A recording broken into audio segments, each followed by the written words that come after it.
So this morning, my cousin wakes me up. It's like maybe 7:30, 8 a.m. or something like that. And she's waking me up, I think partly because she's a little horrified of what's happening here in Ecuador. And also because I'm sure she's kind of, trying to make us start some sort of plan, some sort of solution to what's going on here in Ecuador. It's kind of like, hey, get your mental engine started. Because as it turns out, we are going to be dealing with 14 hours of no electricity.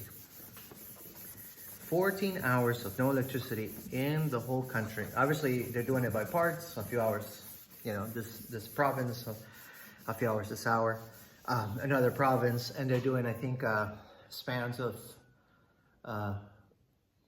4 hours, one span, the other span's like 6 hours and what have you. They're splitting it up, so it's not 14 hours in one go, which I appreciate a little bit, I guess, so that the refrigerators get to do something. But it also makes me think that my wife and I should not be purchasing food for storing, or at least not buy anything that needs to be refrigerated, like seafood or anything like that, because they already announced that next week it might even be worse. What is worse than 14 hours of no electricity per day? I don't know. It's crazy.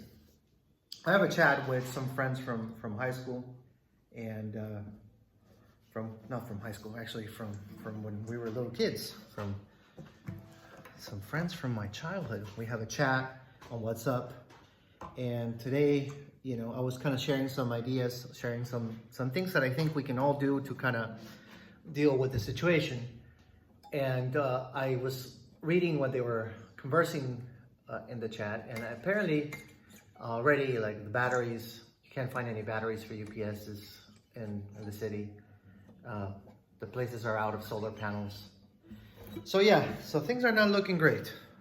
They're not looking great.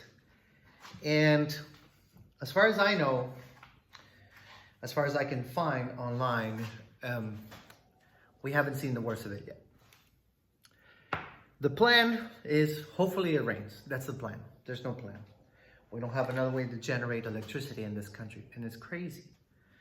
And I'm sharing this on my channel, on my blog, because this is my life, like I guess I'm building guitars in the jungle. I am running solar panels. That's why there's electricity here now.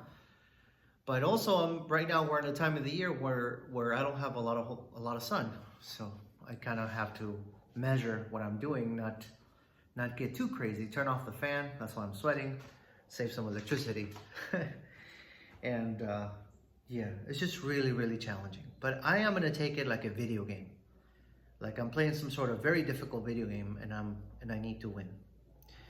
And that is why today I finished the guitar. I need to talk to my friend about this part here, because originally we had discussed me making an inlay and kind of covering it up.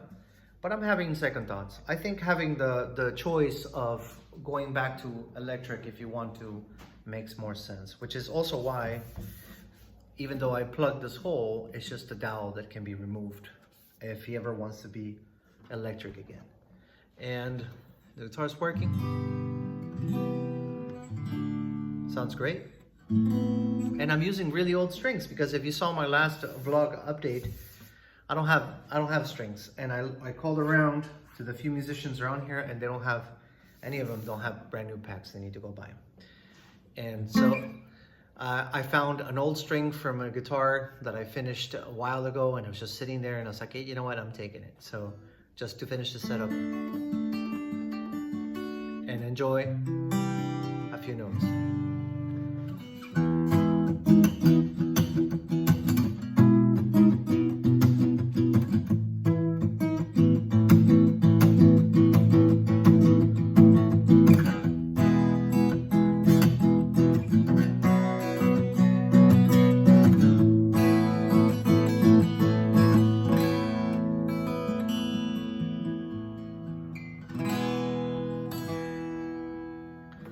I think it's pretty awesome to see a a guitar come back to life, especially when it was so far gone from it being functional.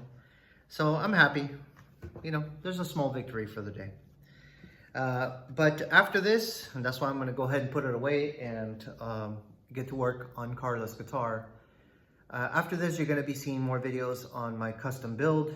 I don't have any more repairs, and maybe that's a good thing because I do need to finish that guitar, and we'll see what happens. But what I think I'm going to start doing, because apparently the biggest span of electricity we have is in the middle of the night. What's really crazy about this is that I think I'm going to have to become a night owl now to finish all the projects. Not so much Carla's guitar, because that one I'm done with all the machine parts, but the other projects that I have going on, like the doors that my wife and I are building, all the sanding that needs to happen, and later on the spraying lacquer and all that stuff, it's probably going to have to happen in the middle of the night. As you can see, the scenery has changed. It is almost 9 p.m. and yeah, everybody has gone home now, but up until a little bit ago, my family was all around my place. We are running a car, my wife's car, with a little inverter, and that's how you can see that there's light and internet here at our place. We grilled some stuff. We try to enjoy the evening as we discussed the next steps that we need to take as a family. And overall, it's been a productive day. Despite all the BS, it's been a productive day. And I'm feeling quite happy. I was telling my wife that even though this is crazy, this is very challenging, as long as me and her are together, I know we can tackle anything. So I'm not feeling too scared of what is to come. But anyways, projects are moving along despite all this BS. And I have what I need in my life, which is possibly the most important part of it all. And yeah, if you made it all the way to the end of this vlog of mine, you were awesome. I hope you're having an awesome day, and I hope wherever you are, whatever challenge you are confronting right now, you'll find a way to thrive. And that's it for me. All right, I'll see you on the next video.